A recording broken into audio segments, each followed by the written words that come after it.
Les espèces qui survivent ne sont pas les espèces les plus fortes ni les plus intelligentes, mais celles qui s'adaptent le mieux au changement. Le concept d'adaptation désigne le fait d'approprier ou d'ajuster une chose à une autre. Dans le cadre de la théorie de l'évolution, l'adaptation désigne le processus biologique qui va faire en sorte qu'un organisme évolue au cours du temps pour vivre d'une certaine manière dans un milieu donné et qu'il y contribue à la survie de son espèce. L'adaptation est une relation entre l'organisme et son environnement. Elle est à la fois nécessaire et inévitable. Les cas les plus complexes peuvent mettre des milliers, voire des millions de générations avant de produire de véritables merveilles d'adaptation. Et je vous propose d'en découvrir 3 exemples emblématiques.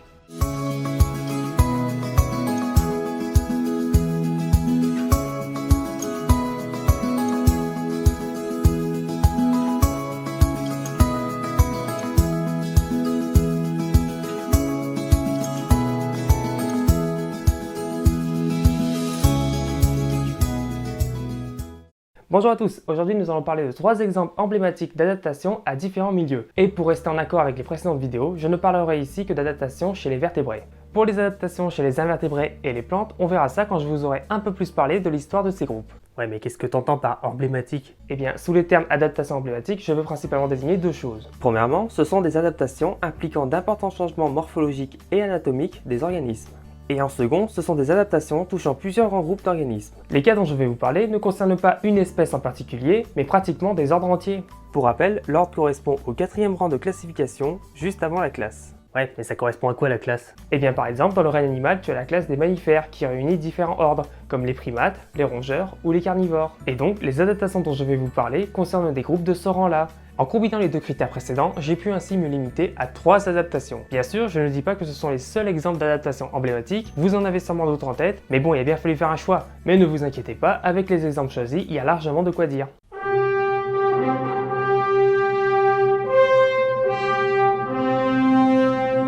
Avec ce premier exemple, vous comprenez peut-être mieux ce que j'entendais par adaptation emblématique. L'adaptation au vol se retrouve chez plusieurs grands groupes de vertébrés. Les oiseaux bien sûr, mais aussi les reptiles, les mammifères et les amphibiens. Mais ici, on va parler d'un type de vol bien précis, le vol battu. Donc on ne parlera pas dans cet épisode des écureuils volants, des grenouilles volantes et autres animaux planants. Il existe 3 groupes de vertébrés adaptés au vol battu. Les oiseaux, les chauves-souris, que l'on appelle aussi les chiroptères, et un groupe aujourd'hui disparu, les ptérosaures. Chez ces différents groupes, on peut retrouver des caractéristiques communes. Tout d'abord, leurs membres antérieurs sont transformés en ailes. Wow, merci Captain Obvious. Oui, il faut bien le dire. Les oiseaux, les chiroptères et les ptérosaures sont des tétrapodes. Donc, le squelette de leurs ailes présente l'organisation du membre chiridien typique des tétrapodes dont j'ai déjà parlé dans l'épisode sur l'évolution des vertébrés. On retrouve le stylopode, formé par l'humérus, le zygopode, composé du radius ainsi que de l'umna, et enfin les os de la main avec les carpes, les métacarpes et les phalanges, qui forment ensemble l'autopode. Et si on compare la proportion de ces différents segments chez ces 3 groupes par rapport à celle de notre bras, on remarque une différence assez frappante. Chez les vertébrés adaptés au vol, les os les plus éloignés du corps sont les plus longs. Petite parenthèse, sur un membre, les os les plus proches de l'axe du corps sont dits proximaux, alors que les os les plus éloignés du corps sont les os dits distaux. Ainsi, l'os le plus long de notre bras correspond à l'humérus, alors que pour les chiroptères et les ptérosaures, ce sont les os de la main. Pour les oiseaux, c'est un peu moins flagrant car il semble que le segment le plus long soit celui du radius et de l'umna, mais les os de la main sont quand même plus allongés. Il y a donc une première tendance commune pour ces 3 groupes. Les os distaux des membres antérieurs, en particulier les doigts, vont s'allonger pour former une structure soutenant l'aile. Mais en comparant l'organisation des ailes, on voit quelques différences. Chez les ptérosaures et les chiroptères, ce sont principalement les doigts qui soutiennent l'aile. La surface portante est formée d'une membrane de peau appelée le patagium, alors que chez les oiseaux, c'est surtout l'avant-bras qui soutient l'aile, d'où le fait que le radius et l'umna soient plus développés et que les doigts soient plus réduits. Et en plus, la surface portante de l'aile est formée de plumes. D'ailleurs, rappelez-vous, comme je l'ai dit dans mon premier épisode, les plumes ne sont pas propres aux oiseaux, puisqu'on les retrouve chez d'autres dinosaures théropodes où elles servaient plus à la régulation thermique et aux parades sexuelles. Ce n'est que plus tard qu'elles ont permis l'adaptation au vol chez les oiseaux. Les plumes constituent un exemple d'adaptation opportuniste, qui utilise une structure déjà existante pour une nouvelle fonction à laquelle elle n'avait pas été sélectionnée initialement. C'est ce qu'on appelle en évolution une exaptation. Il existe de nombreux exemples chez d'autres organismes dont je parlerai dans d'autres épisodes. Mais revenons aux ptérosaures et aux chiroptères. Bien que chez les deux, l'aile soit formée d'un patagium, on voit bien qu'elles sont très différentes. Chez les ptérosaures, on a un doigt surdéveloppé qui permet de tendre la membrane de l'aile. Les autres doigts sont beaucoup plus petits. Chez les chiroptères, on n'a pas un, mais 4 doigts surdéveloppés qui soutiennent l'aile et donnent cet aspect spécifique aux ailes de chauve-souris, qui d'ailleurs a inspiré le meilleur personnage de comics.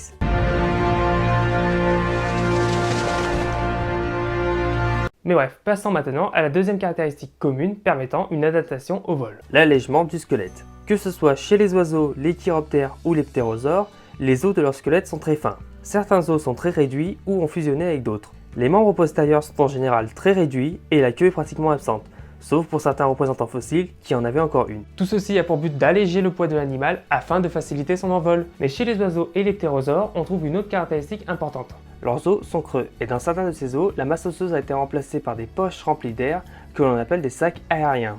Ces sacs font partie du système respiratoire, ils sont reliés aux poumons et se prolongent dans certains os comme l'humérus, le bassin et le fémur.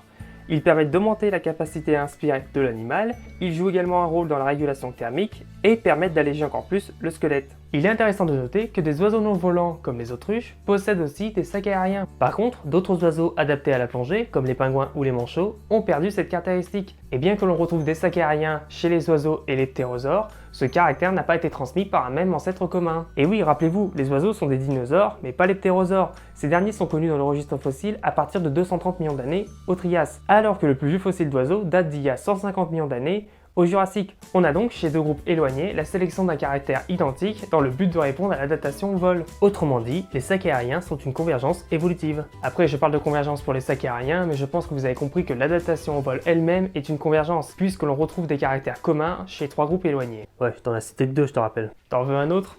La troisième adaptation commune au vol est le développement du système musculaire qui permet d'actionner l'aile. Vous vous en doutez, pour voler, il faut qu'il y ait des muscles puissants pour permettre de battre de l'aile suffisamment fort pour s'envoler. Le développement de ces muscles se traduit sur le squelette par le développement de leur zone d'insertion au niveau de la cage thoracique et de la ceinture scapulaire. Pour ceux qui ne le savent pas, la ceinture scapulaire permet de relier le membre antérieur à la colonne vertébrale. Elle est typiquement formée des clavicules et des omoplates, qui sont maintenant appelées les scapulas. Chez les ptérosaures, les scapulas sont très développés, par contre les clavicules n'existent pas, ou ont fusionné avec le sternum. Le sternum est un os situé à l'avant de la cage thoracique qui permet de lier les côtes. Chez les oiseaux, les clavicules ont fusionné formant la furcula, plus communément appelée la fourchette. Vous savez, c'est l'os des vœux dont une coutume dit que lorsque deux personnes tirent sur chacun des côtés jusqu'à ce que l'os casse, le vœu de celui qui aura le morceau le plus long, ou le plus court selon les régions, se réalisera. Mais lorsque l'animal est en vie, cet os permet de maintenir l'écartement des épaules lors du mouvement des ailes. Les oiseaux ont également une autre particularité au niveau de la cage thoracique. La zone d'insertion des muscles pectoraux est très développée et forme un os appelé le bréchet, qui correspond à une extension du sternum. Enfin, chez les chiroptères, on trouve une scapula très large et un sternum possédant un bréchet, mais qui est quand même moins développé que chez les oiseaux. Donc vous le voyez, pour ces trois groupes adaptés au vol, la sélection naturelle a fourni les mêmes attributs pour solutionner les mêmes problèmes. Transformation du membre en aile, développement des muscles qui actionnent l'aile, amélioration de la régulation thermique et allègement du squelette. Mais on a vu que les modalités de l'adaptation au vol sont différentes entre les oiseaux, les ptérosaures et les chiroptères. Ces groupes ont évolué et pris leur envol chacun à leur façon. Pris leur envol chacun à leur façon. T'es inspiré aujourd'hui? Merci. Mais de rien. Et maintenant, nous allons voir que l'on peut retrouver la même chose pour d'autres exemples d'adaptation.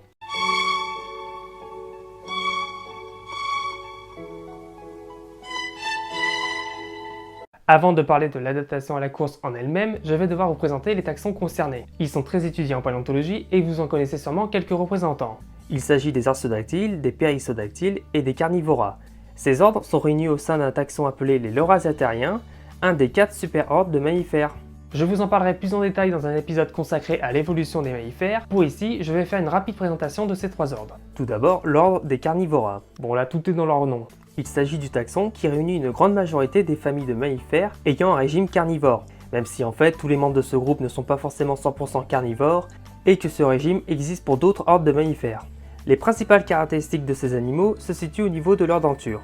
Les canines sont transformées en crocs et la dernière prémolaire supérieure forme avec la première molaire inférieure une paire de dents appelées les carnassières qui permettent de déchirer la viande.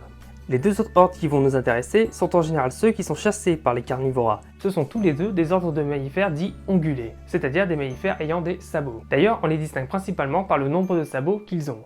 Les artiodactyles ont un nombre pair de sabots. On y trouve un grand nombre de familles, les bovidés, les cervidés, les girafes, les camélidés, les hippopotames et les suidés, qui correspondent à la famille des cochons. Les cochons? Mais quels cochons? Bah les cochons! De l'autre côté, les périssodactyles ont un nombre impair de sabots. Ils ne sont représentés que par 3 familles, les équidés, les rhinocéros et les tapirs.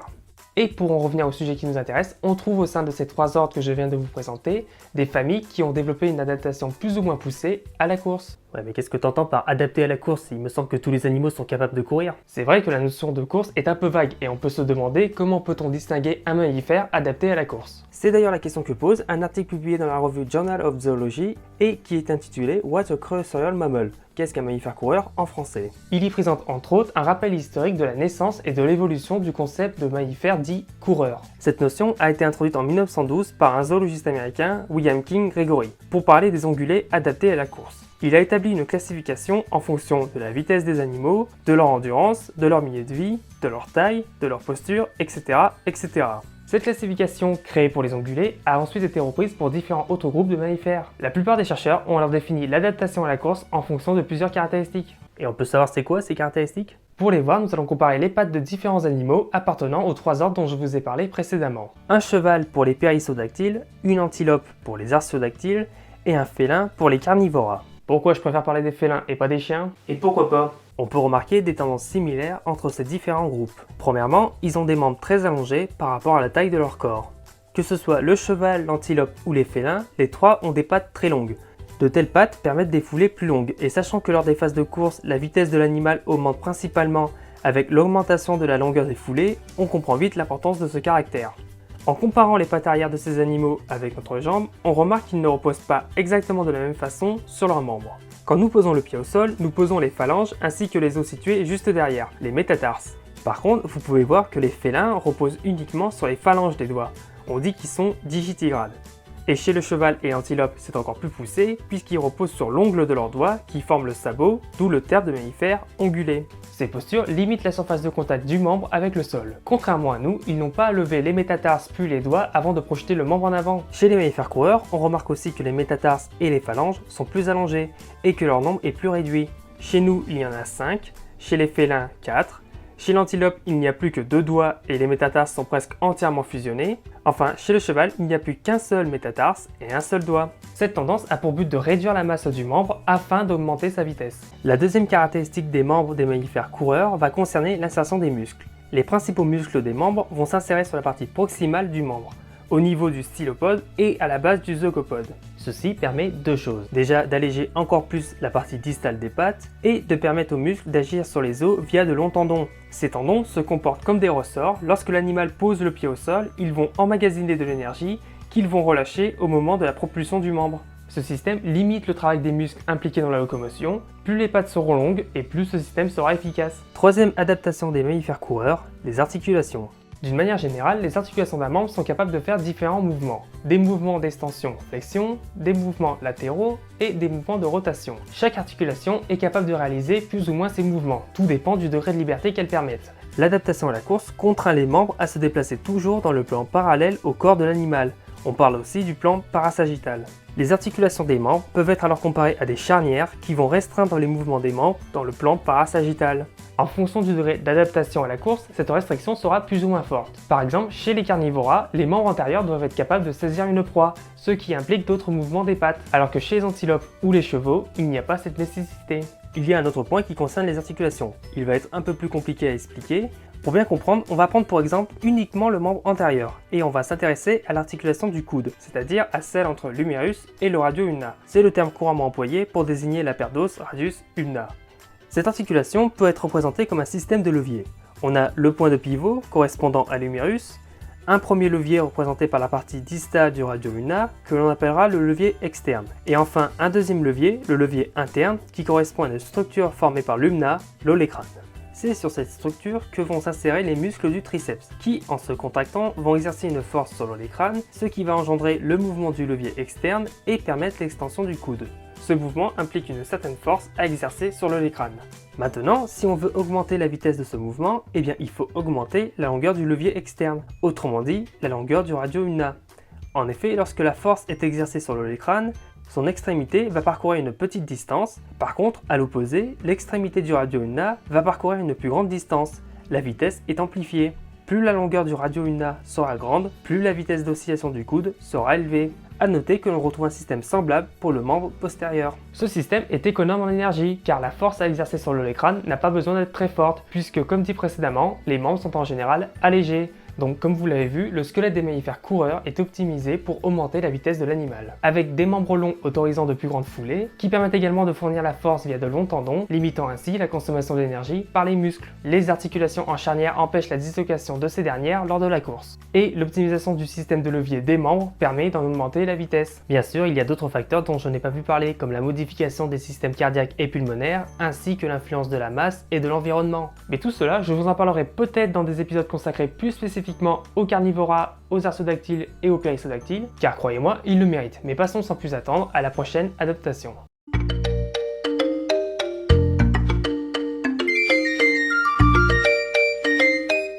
Pour cette troisième adaptation, j'inclus uniquement les groupes étant totalement adaptés à la vie aquatique. Les groupes amphibies comme les crocodiliens, les hippopotames ou les pinnipèdes, c'est-à-dire les otaries et les phoques, sont exclus. Et pourtant, pour avoir eu l'occasion de travailler sur deux de ces groupes durant mes études, je vous jure que ça m'embête de ne pas pouvoir en parler un petit peu. Mais bon, comme d'habitude, on verra ça dans un prochain épisode. On va donc ici se concentrer sur des groupes qui sont retournés vivre dans les eaux, comme les cétacés et les tortues marines actuelles, mais aussi les reptiles marins du Mésozoïque. Chez tous ces groupes, leur corps a subi plusieurs modifications afin de mieux se mouvoir dans l'eau. Première modification, leurs pattes sont devenues des nageoires. On parle plutôt de palettes natatoires, car leur structure n'a rien à voir avec les nageoires d'un poisson. On retrouve l'organisation typique du monde chiridien, avec les différents os le composant. On voit que pour les palettes natatoires, les os du stylopode et du zoocopode sont à la fois plus courts et plus larges que chez les animaux terrestres. Par contre, on voit que les doigts sont beaucoup plus allongés, formant l'essentiel de la palette. Le nombre de phalanges pour chaque doigt a considérablement augmenté. On parle dans ce cas d'hyperphalangie. Il peut même y avoir une augmentation du nombre de doigts chez certains reptiles marins du Mésozoïque. En fonction du développement des palettes natatoires, on peut distinguer deux cas.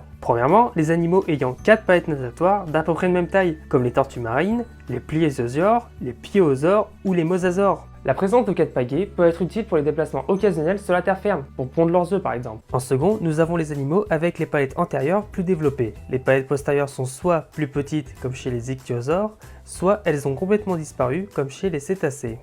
On considère que ces deux groupes, ichthyosaures et cétacés, présentent les adaptations au milieu aquatique les plus poussées. Leur corps a un profil hydrodynamique très similaire à celui des poissons. Leurs queues se sont transformées en une pagaie caudale, leur permettant de se propulser dans l'eau. Chez les ichthyosaures, cette pagaie était verticale, comme chez les poissons, alors que chez les cétacés, elle est horizontale. Il est intéressant de noter que l'on a retrouvé des fossiles d'ichthyosaures en train de mettre bas, avec le petit sortant la queue la première, comme chez les cétacés actuels. Il semble que vu que les ichthyosaures étaient incapables de retourner sur la terre ferme, ils ont développé de manière convergente un mode de reproduction vivipare identique à celui des mammifères. Le second changement qu'implique l'adaptation à la vie aquatique se situe au niveau du crâne. Les orifices, comme les orbites ou les narines, sont positionnés au-dessus du crâne. D'ailleurs, cette adaptation se retrouve aussi chez les animaux adaptés à la vie amphibie. T'avais dit que t'en parlais pas? Juste un petit peu. Que ce soit chez les animaux amphibies ou aquatiques, cette caractéristique leur permet de respirer en sortant uniquement le haut de leur crâne et en gardant le reste de leur corps immergé. Chez les cétacés, les narines sont situées au sommet du crâne, elles forment ce que l'on appelle les vents. Les cétacés présentent une autre particularité que l'on ne trouve pas chez les autres groupes adaptés à la vie aquatique, mais que l'on trouve par contre chez un autre groupe dont on a déjà parlé, qui est très éloigné d'eux d'un point de vue morphologique et qui ne vit pas du tout dans le même milieu, à tel point que je suis sûr qu'aucun membre de ce groupe n'a vu de cétacés de sa vie. Bon, c'est bon, accouche, c'est quoi ce groupe? Eh ben ce sont les chiroptères. Ah bon? Et oui, ces deux groupes ont développé une capacité d'écolocalisation, on parle aussi d'écolocation. En ce qui concerne les cétacés, ce sont les cétacés à dents, ou odontocètes, qui possèdent ces capacités. Et pour les chiroptères, on la trouve chez des microchiroptères, ainsi que chez une seule espèce de mégachiroptères. L'écolocation consiste en l'émission d'ultrasons qui vont se réfléchir sur des objets ou des animaux environnants, puis vont être captés et analysés en retour. L'animal peut ainsi s'orienter, capturer ses proies et communiquer. C'est le même principe que le sonar. Les scientifiques ont découvert que ce mécanisme fonctionne de manière quasi identique pour les chiroptères et pour les cétacés. Il repose sur la présence dans l'oreille interne d'une protéine appelée la prestine. Cette protéine est présente sous différentes formes dans le monde animal. Elles sont toutes impliquées dans l'audition ou l'écholocation. Les chercheurs ont comparé la séquence du gène codant pour la prestine chez les cétacés à dents et chez les chiroptères. Ils ont constaté une ressemblance presque parfaite. On a donc non seulement une convergence structurale, mais aussi une convergence génétique, ce qui signifie que la prestine joue un rôle primordial dans l'écolocation, peu importe qu'elle soit acquise dans l'air ou dans l'eau. Pour conclure, on a vu tout au long de cet épisode que l'adaptation morphologique à un même environnement va procurer à des groupes très éloignés les mêmes caractéristiques, que ce soit des ailes, des palettes natatoires ou des membres adaptés à la course. Et il existe de nombreux autres exemples d'évolution convergente, certains sont faciles à détecter, mais pas tous. Et il n'y a que le passé d'un taxon qui permet de déduire la nature de ses ancêtres. Les scientifiques peuvent soit étudier directement le passé d'un taxon en cherchant des fossiles, c'est ce que font les paléontologues, soit ils peuvent essayer de déduire l'aspect de ce passé en comparant les caractéristiques des espèces actuelles. Ça, c'est plus du ressort des biologistes. Après, ces deux approches ne doivent pas être opposées. Au final, elles ont le même but, et nous verrons dans les épisodes à venir plusieurs cas où elles se sont révélées complémentaires l'une par rapport à l'autre. Cet épisode est à présent terminé, merci à vous de l'avoir suivi. Comme d'habitude, s'il vous a plu, n'hésitez pas à laisser un pouce bleu et à partager l'épisode. J'en profite pour vous dire qu'au mois d'août, il n'y aura pas de nouvelles vidéos sur la chaîne, car je dois travailler sur un projet important à venir. Et avec mon boulot à côté, je ne pourrai pas me consacrer à la fois à la chaîne et à ce projet. Je vous en dirai plus sur la nature de ce projet à la rentrée en septembre. En attendant, je serai toujours disponible pour répondre à toutes vos questions, que ce soit dans les commentaires ou sur les réseaux. Je vous souhaite à tous de bonnes vacances si vous en avez, et sinon je vous souhaite une bonne journée et une bonne soirée, et je vous dis à plus.